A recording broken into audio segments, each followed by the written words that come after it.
Hello guys, मयूर Bhaskar vlogging चॅनलवर तुमचं स्वागत आहे। तर आम्ही आज जाणार आहे शर्तीना। तर तुम्ही बघू शकता आमचा बैल कसा रंगवला आहे। तुम्हाला दाखवतो आमचा बैल।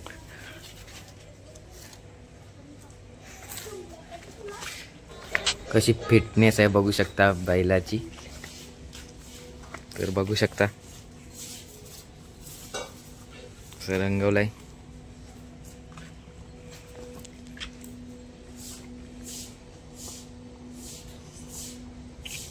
कसा वाटतो आमचा पाटील कमेंट करून सांगा। बघू शकता की ते ॲग्रेसिव्ह असं बैल आहे। तो बघा त्यांचं कसं सजावट केलेली आहे। तो आज जाणार आहे शर्तीना। तो कसा वाटला ते कमेंट मध्ये सांगा।